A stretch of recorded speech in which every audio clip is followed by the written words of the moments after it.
보시겠습니다. 한 절 한 절 교독하시고 마지막 절 같이 읽으시겠습니다.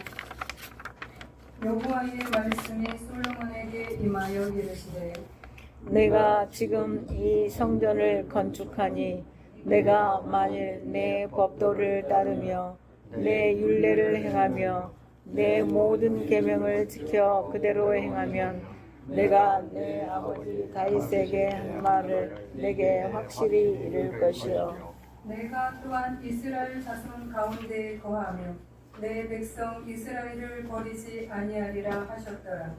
솔로몬이 성전 건축하기를 마치고 백향목 널판으로 성전의 안벽 곧 성전 마루에서 천장까지의 벽에 입히고 또 잣나무 널판으로 성전 마루를 놓고 또 성전 뒤쪽에서부터 20규빗 되는 곳에 마루에서 천정까지 백향목 널판으로 가로막아 성소의 내소 곧 지성소를 만들었으며 내소 앞에 있는 외소 곧 성소의 길이가 40규빗이며 성전 안에 입힌 백향목에도 박과 핀 꽃을 아로 새겼고 모두 백향목이라 돌이 보이지 아니하며 여호와의 언약궤를 두기 위하여 성전 안에 내소를 마련하였는데 그 내소의 안은 길이가 20규빗이요 너비가 20규빗이요 높이가 20규빗이라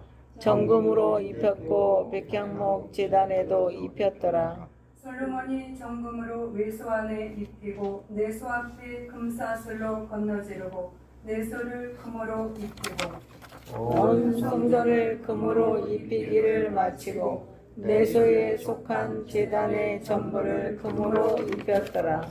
아멘. 오늘 말씀은 솔로몬의 성전 건축이라는 제목으로 말씀을 드립니다.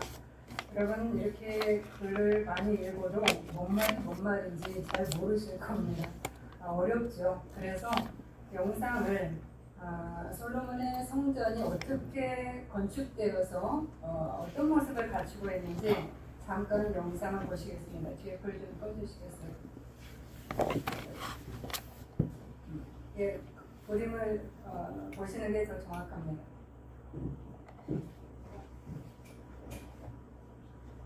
소리 안 나요?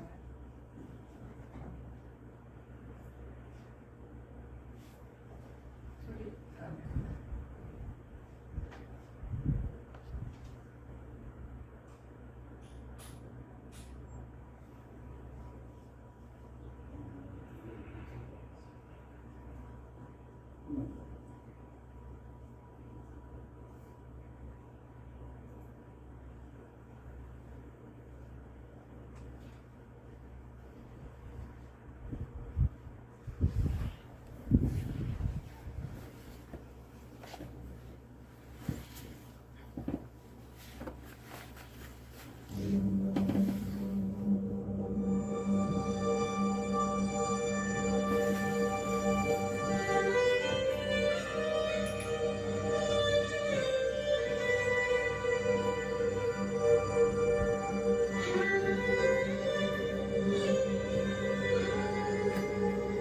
이게 번제단입니다.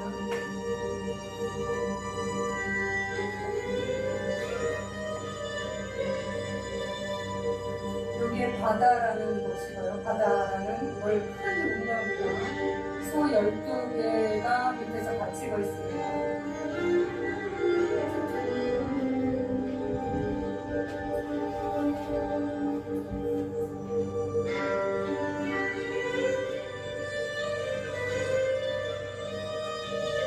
이거는 물두멍이라고 손을 씻는 거, 우리의 죄를 씻는 그런 장소입니다. 양쪽에 10개가 있고요.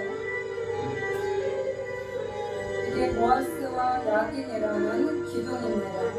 길이가 8m가 대강이 되고 안으로 성소 안으로 들어갑니다. 전부 금으로 둘러싸여 있습니다.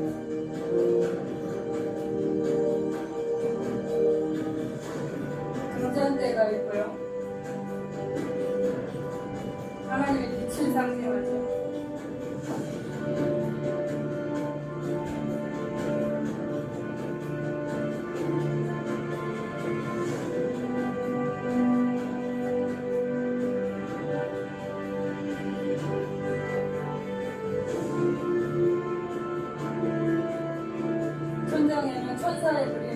많이 있습니다.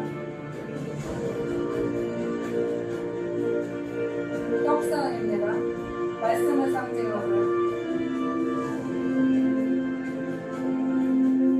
향단입니다. 기도를 상징합니다.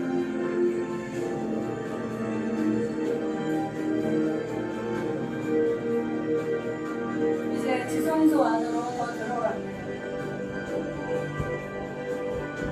가운데 언약궤가 있고 그룹이 천사가 보좌를 이렇게 감싸고 있습니다.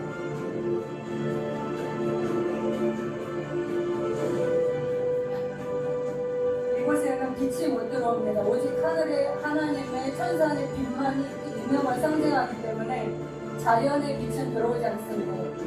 그래서 전부 금으로 빛나게 하는, 환하게 빛나게 하는 그런 장소입니다.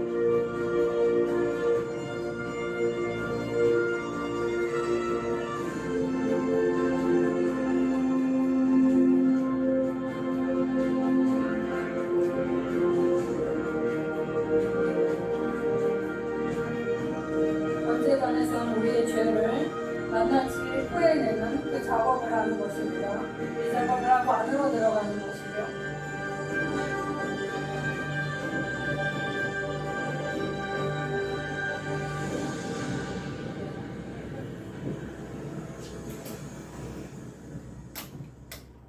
네.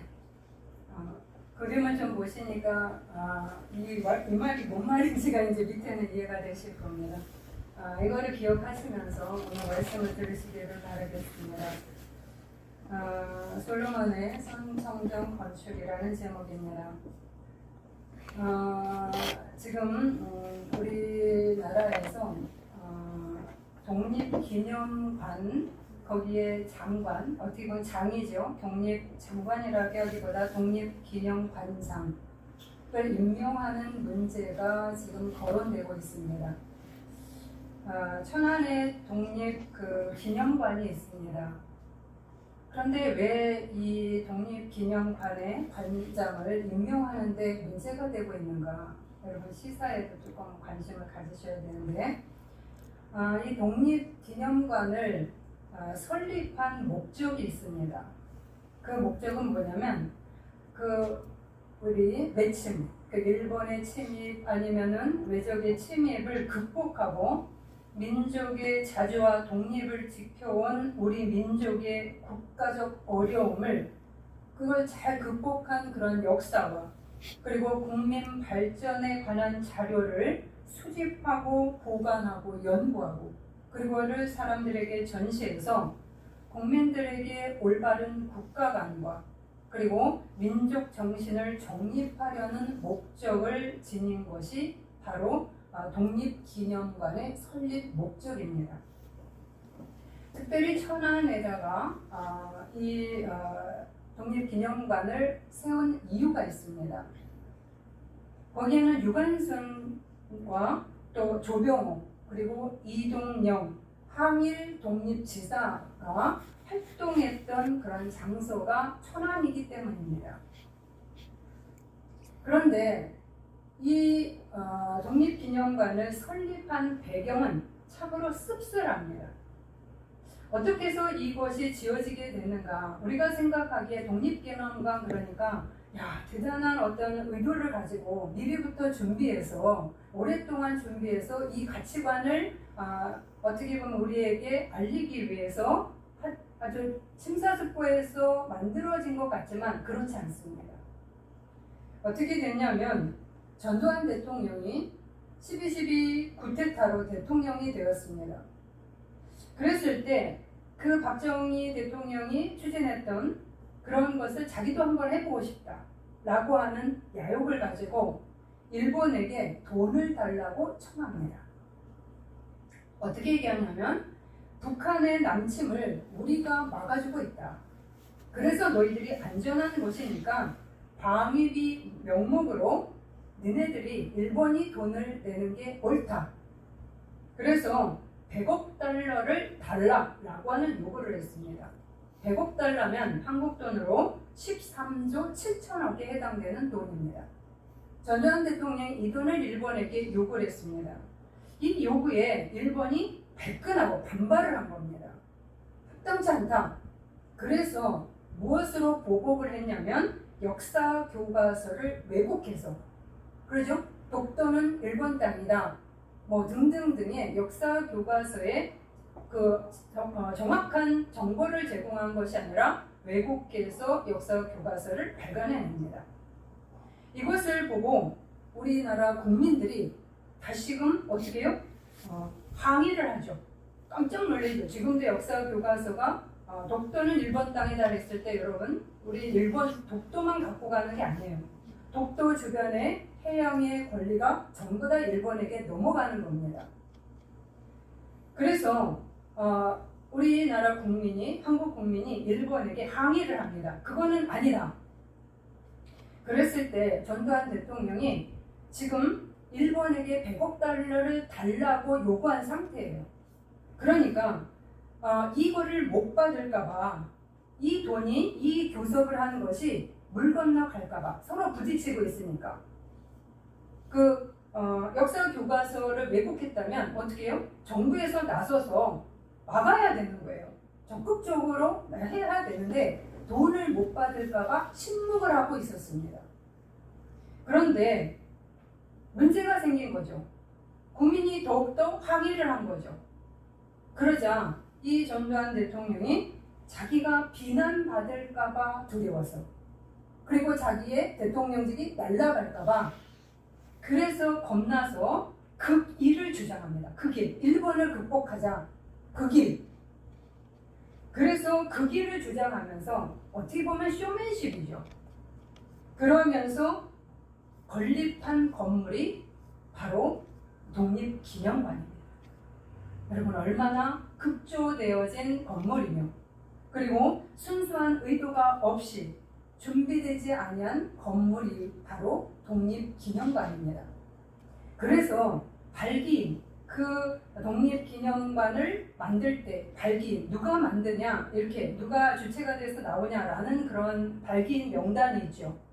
여기에서 친일 부역자가 수십 명이 들어갑니다. 독립유공자들이 들어가야 되지 않습니까?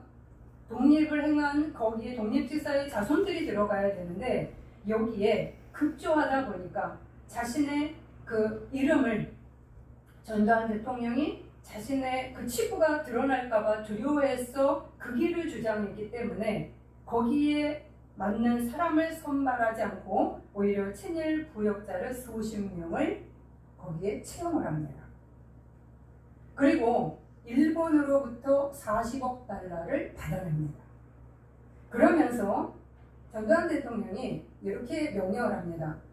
독립기념관을 지을 때 일본 자재를 써라.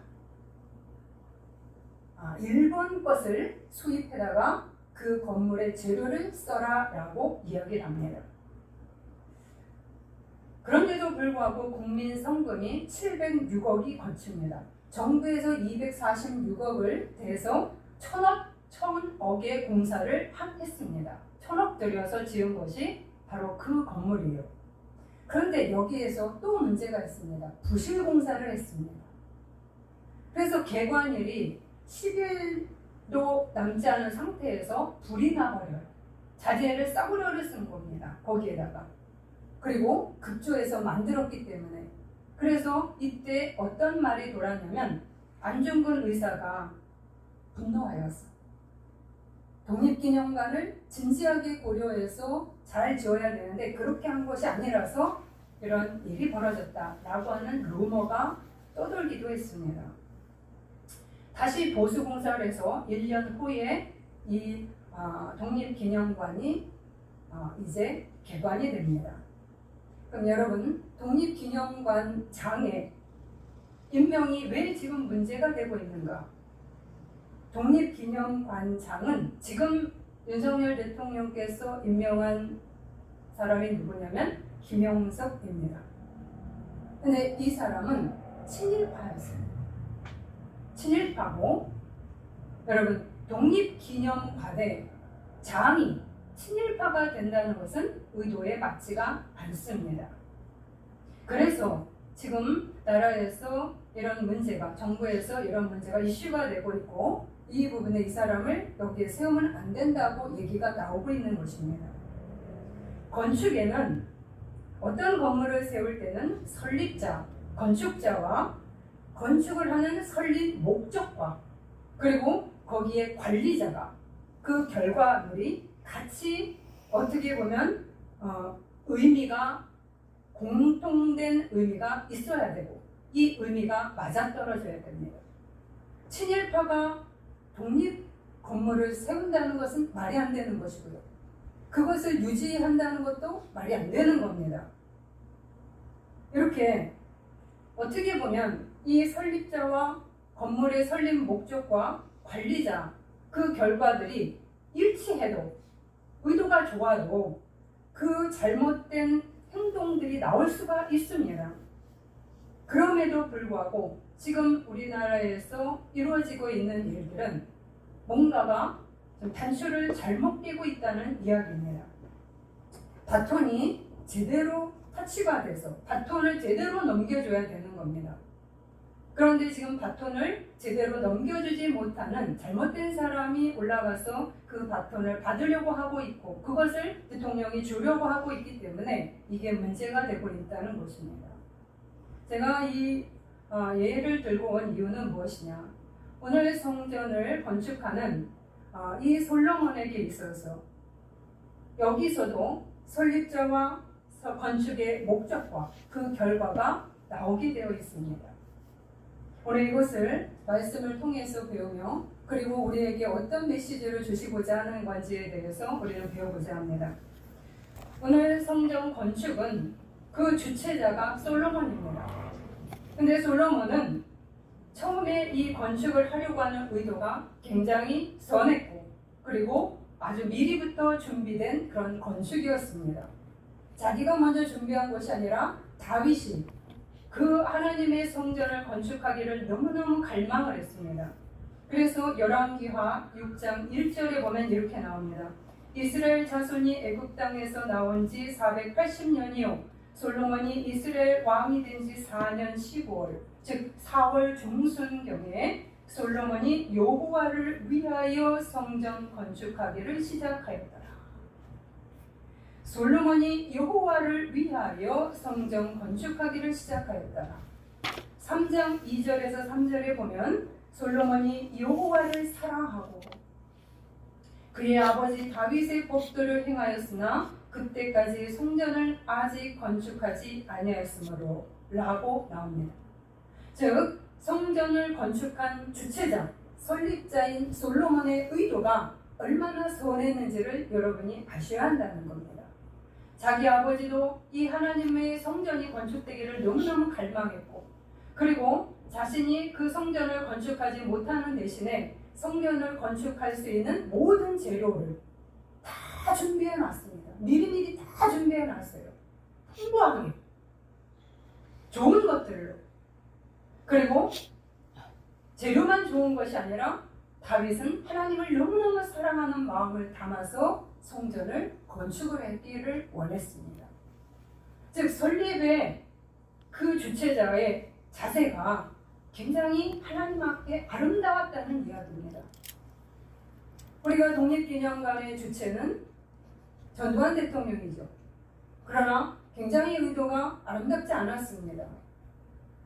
우리가 어떤 건물을 지을 때, 내 집을 지을 때 우리는 그 마음을 쏟는 거하고 마음을 쏟지 않는 거하고는 차이가 있습니다.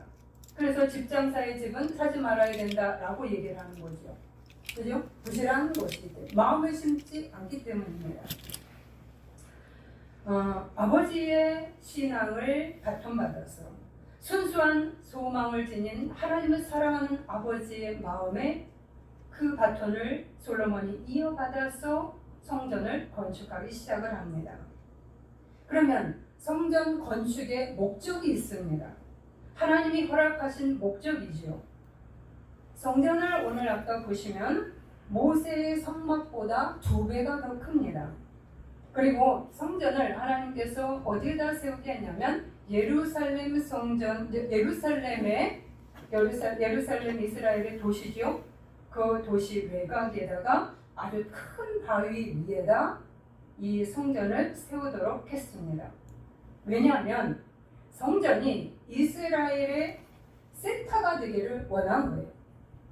하나님의 성전이 이스라엘 백성의 한가운데 중심축에 있어서 거기에서 주님을 예배하고 그리고 하나님의 말씀을 그대로 실천하는 삶을 살면서 그리고 그들이 하나 되기를 원하는 하나님의 통치가 이루어지기를 원하는 목적이 있었기 때문입니다.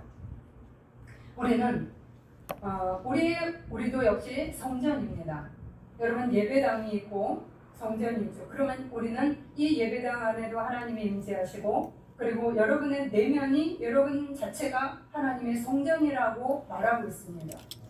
그러면 여러분의 한 마음 가운데 여러분의 마음 중심에 하나님의 성전이 하나님이 센터가 되고 계신지를 보셔야 합니다.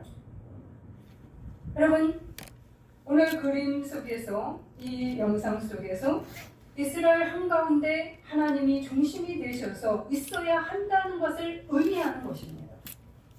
그런 가운데서 하나님이 센터가 되신 가운데 세속적인 힘과 유혹들이 밀려올 때 그 하나님을 의지해서 하나님의 능력으로 세속적인 힘들을 이겨나가는 것입니다. 이것이 바로 성전의 목적입니다. 그것이 6장 11절 13절에 나옵니다. 내가 지금 이 성전을 건축하니 내가 만일 내 법도를 따르며 내 율례를 행하며 내 모든 계명을 지켜 그대로 행하면 내가 네 아비 다윗에게 한 말을 내게 확실히 이룰 것이요 대를 이어서 왕위가 계속 있게 할 것이며 하나님이 복을 준다는 말이죠. 두 번째는 내가 또한 이스라엘 자손 가운데에 거하며 한가운데 거하며 내 백성 이스라엘을 버리지 아니하리라 하셨더라.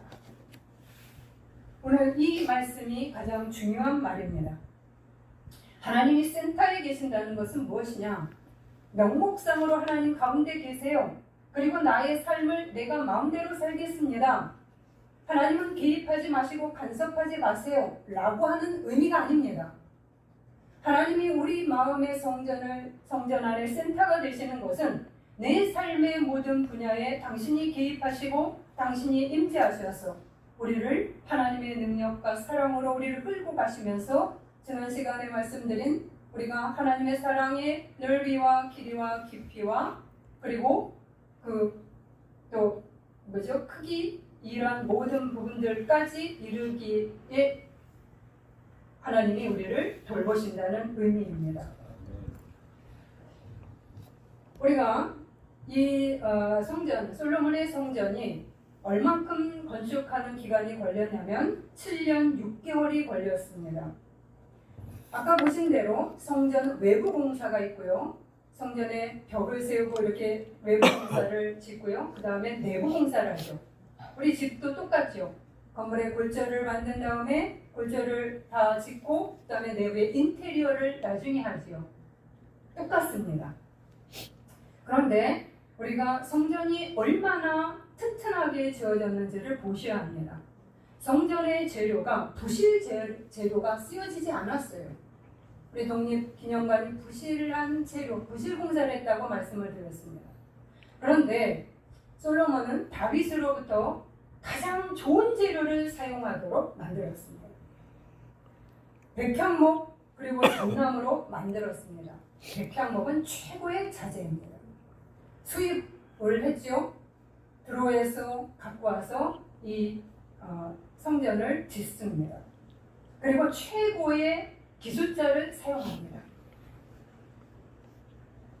여러분 아까 그림에서 소 12마리가 이렇게 받치고 있던 큰 동그란 대야 같은 크기가 있습니다. 그 그릇이 굉장히 큰 거예요. 여기에 의미가 있습니다. 이걸 바다라고 하는데 이 바다는 하나님이 내리시는 복이 풍성하다라는 의미입니다.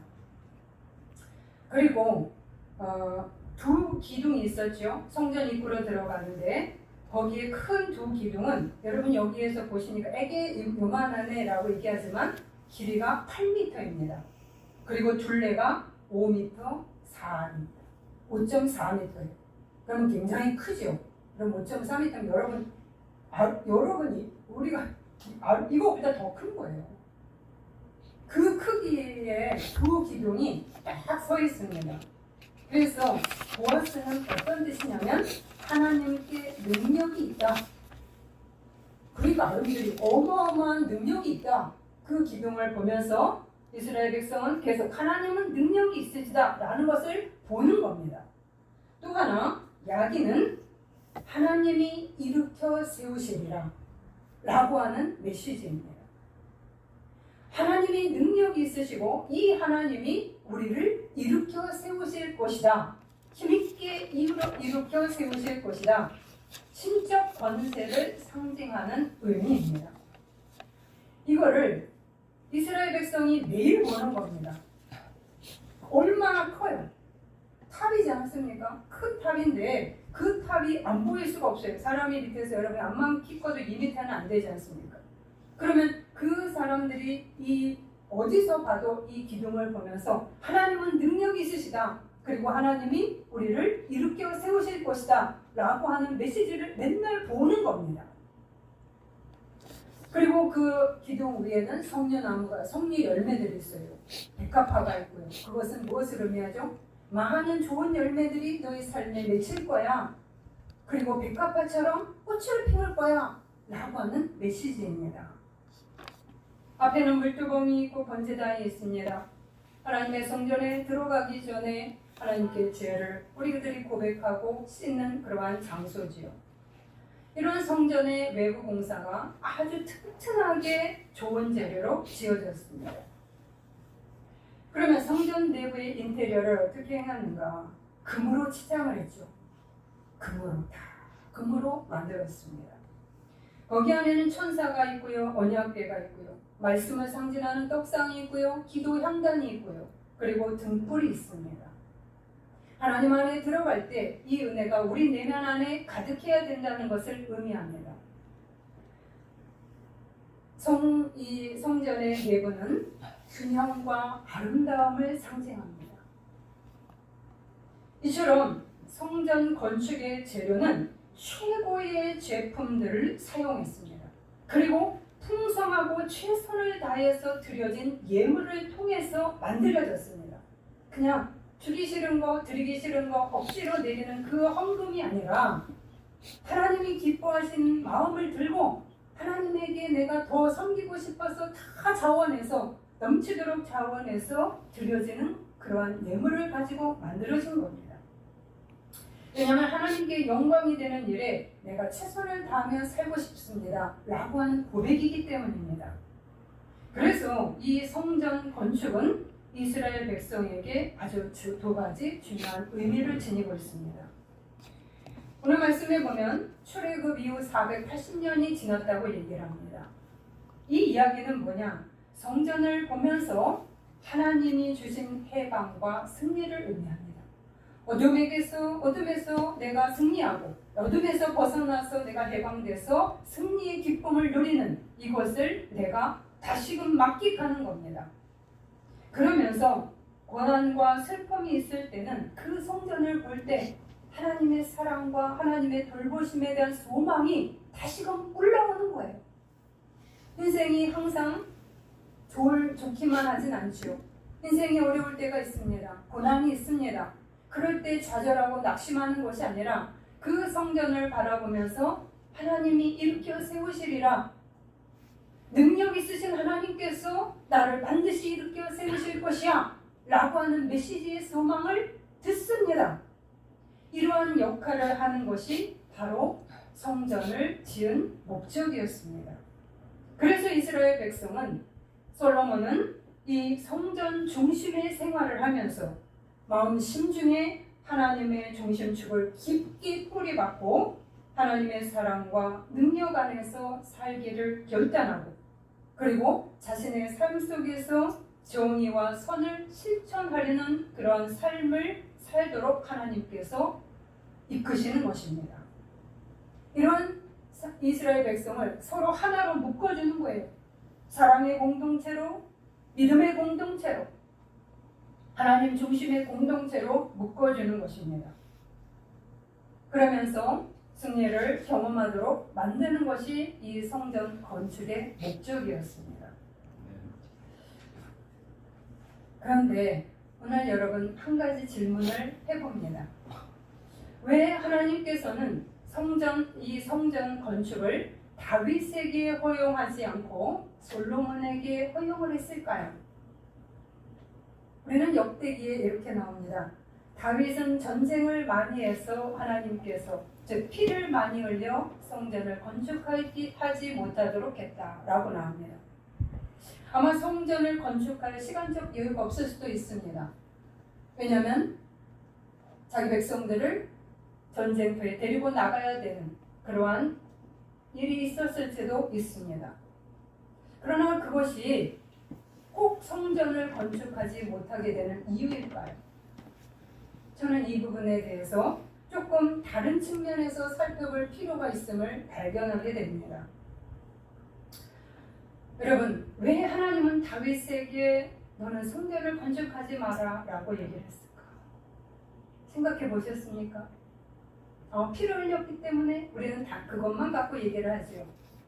그러나 다윗은 이미 그 내면 아래 하나님의 성전이 아주 튼튼하고 균형 잡히고 아름답게 건축이 되어 있음을 보셔야 합니다. 여러분 다윗의 일대기를 쭉 읽어보시면 그의 내면은 하나님에 대한 사랑으로 가득합니다. 그렇죠? 그리고 하나님을 너무 사랑하고 하나님 또한 이 다윗을 너무너무 사랑했습니다.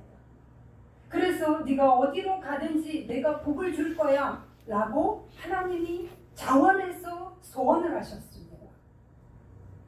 하나님이 보시기에 얘는 너무 이쁜 거예요.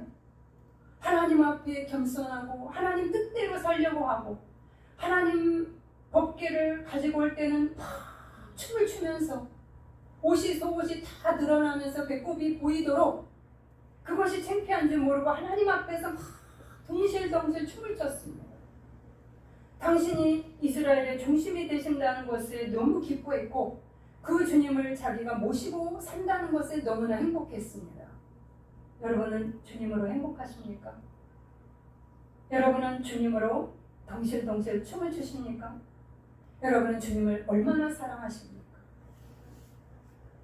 여러분이 사랑하는 정도에 비견하는 것입니다. 여러분 안의 성전이 어떻게 건축되어 있을까요? 다윗은 그 내면에 비록 외형적인 성전은 건축하지 않았습니다. 그러나 이미 다윗의 내면은 성전으로 하나님의 성전으로 굳건하게 세워져 있었다는 겁니다. 흔들리지 않았습니다. 고난 중에 하나님을 오히려 굳세게 잡으며 살았습니다. 얼마나 심한 사울로부터의 핍박이 있었습니까? 죽음의 고비를 수시로 느끼면서 13년 이상의 고난을 당했습니다. 압살롬 자기 아들로부터 배신을 당했습니다. 신발도 신지 못하고 쫓겨 도망 나왔습니다. 그런 가운데서도 하나님을 꽉 잡은 사람, 그러한 가운데서도 고난과 환난 가운데 아무것도 없는 것 가운데서도 하나님 앞에 예배를 중요시 여긴 사람이었습니다. 그리고 그 하나님을 사랑하는 그 힘으로 하나님의 백성 이스라엘을 하나님 뜻대로 가르치고 통치했습니다. 그리고 하나님의 힘으로 하나님의 힘을 의지해서 전쟁을 벌였습니다. 그래서 하나님이 땅을 넓혀주었습니다. 그리고 하나님은 승리를 그에게 그때마다 가져다 주었습니다. 그는 이미 보아스와 야긴의 체험을 했습니다. 그는 바다, 아까 말한 그 큰 소 12마리가 밑에 갇히고 있는 하나님의 사랑을 그는 이미 체험한 사람입니다. 그는 내면의 빛이 주님으로 가득해서 그 내면이 지성소와 성소의 그 금의 빛으로 찬란함을 경험했습니다.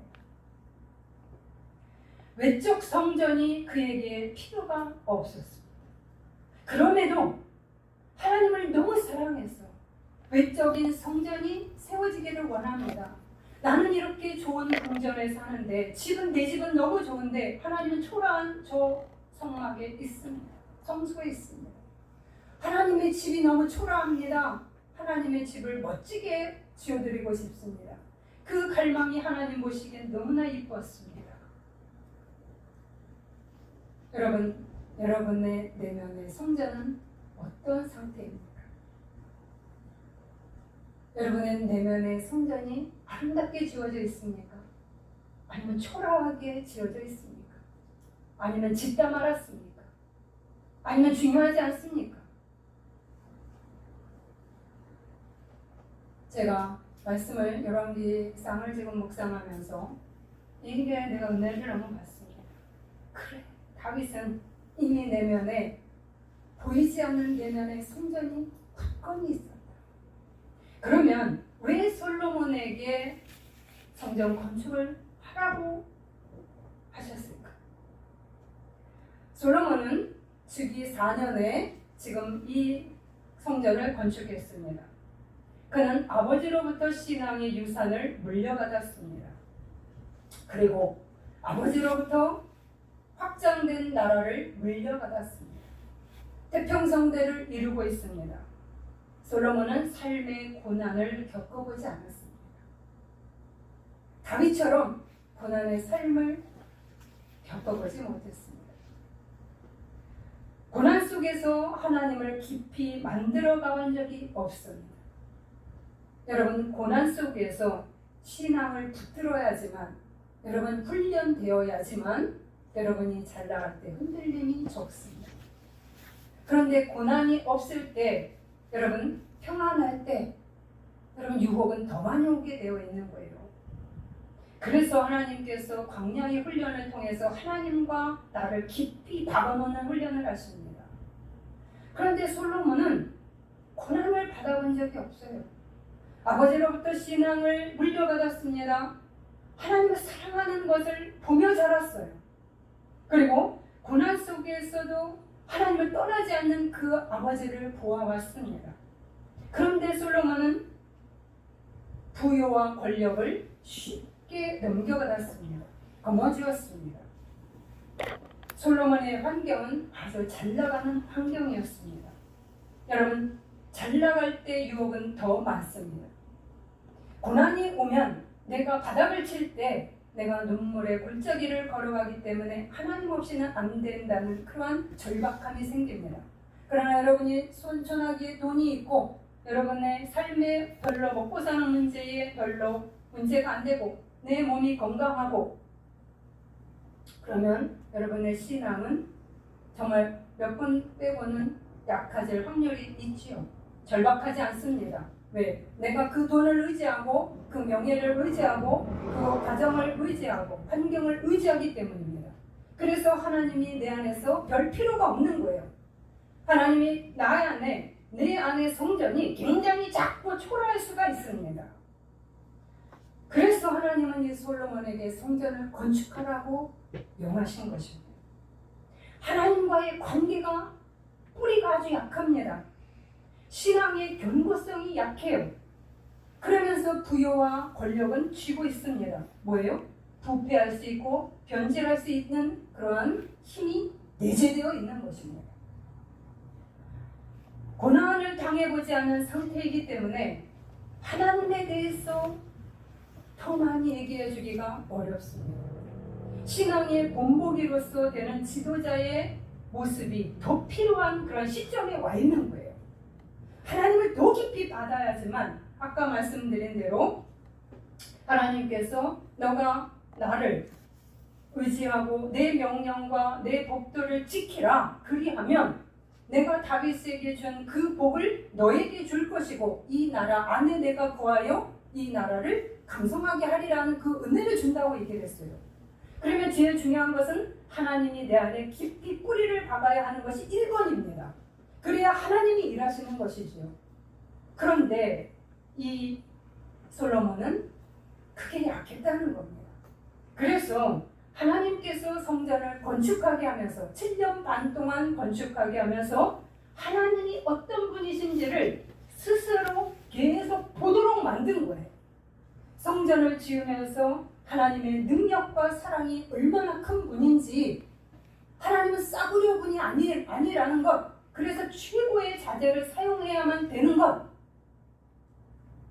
계속적으로 7년 반 동안 지으면서 자기가 리더가 되어서 성전 건축의 주체가 되어서 사람들에게 명령하고 가서 볼 때 그 안에서 하나님을 차곡차곡 쌓아야 됐다는 겁니다.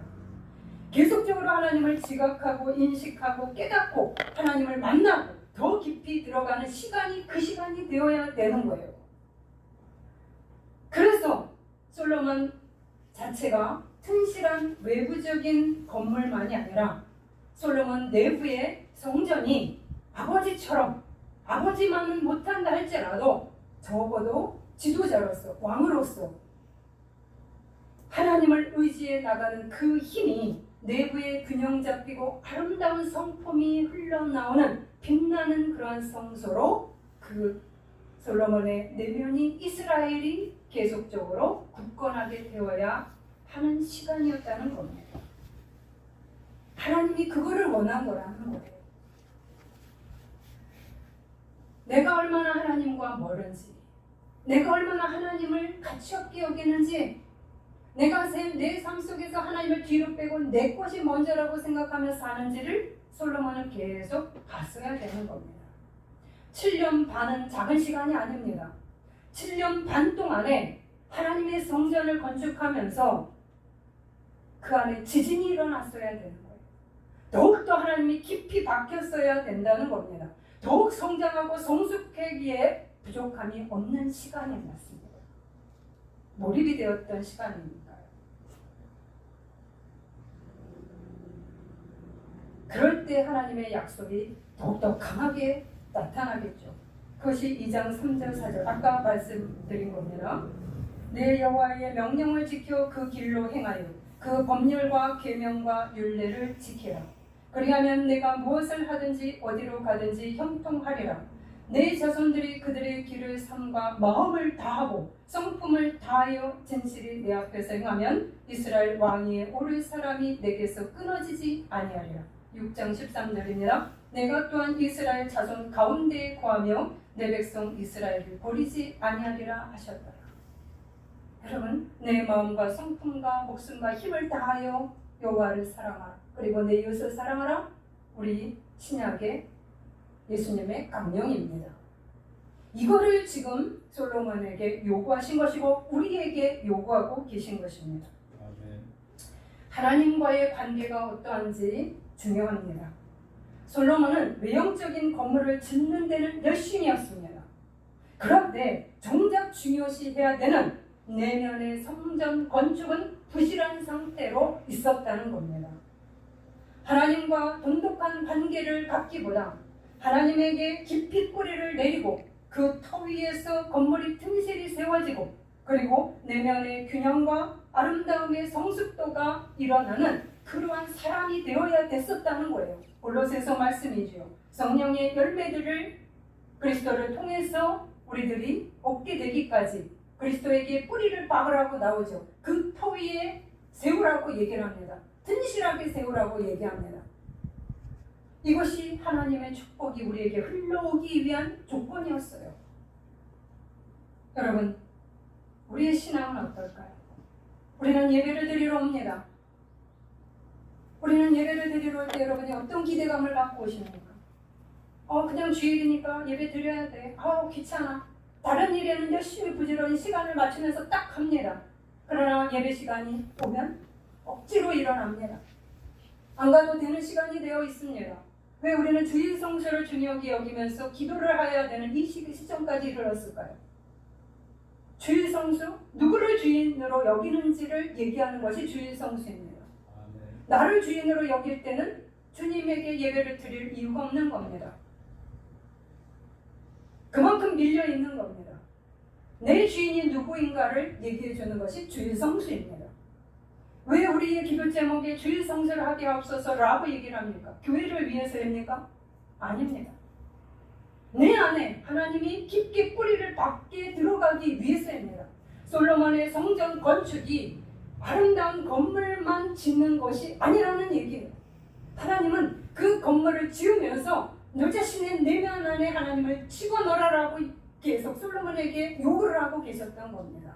아멘. 여러분의 성전은 지금 어떤 상태일까요? 계속 질문을 던지죠. 아버지 다윗은 바톤을, 아주 신앙에 좋은 바톤을 아들에게 넘겨주었어요. 풍족한 것을 넘겨주었어요. 여러분, 올림픽에 계주가 있죠. 여러분, 계주 선수를 400m, 800m, 1000m 계주가 있죠. 2000m 계주들이 있지 않습니까? 남녀 혼성 계주, 여러분 요새 보시면 그럼 계주할 때 4명의 계주 선수가 나옵니다. 그러면 4명의 계주 선수를 여러분 다 부실한 사람들이 있습니까? 우리의 신앙은 달리기입니다. 표대를 향하여 달리기를 멈추지 아니한다고 바울은 고백했습니다. 하나님의 목표를 향해서 우리들이 달리기를 멈추지 않습니다. 그러나 어떻게 달릴지를 조심할지니라고 얘기를 했습니다. 비탁선으로 가는 것은, 라인을 벗어나는 것은 탈락입니다. 우리는 계주 선수 4명을 뽑을 때 탑들을 뽑습니다. 여러분 미국이 1등하고 그럼 보십시오. 얼마나 총알같이 나갑니까? 그럼 여러분이 그 계주 선수의 첫 번 사람은 열심히 뛰어요. 그런데 2번째, 3번째, 4번 사람이 걸어갑니다. 꼴찌합니다. 여러분의 바톤이 내가 아무리 좋은 바톤을 터치해서 줘도 그 다음 사람이 그걸 관리하지 못하면 무너지는 겁니다. 솔로몬은 다윗으로부터 최고의 것을 부여받았어요. 바톤을 터치했습니다. 바톤을 부여잡았어요. 그런데 솔로몬은 결국 추락을 향해서 가고 변질로 나아갑니다. 왜요? 하나님이 솔로몬을 위해서 이스라엘을 사랑해서 다윗과 같은 신앙이 아니니까 그를 위해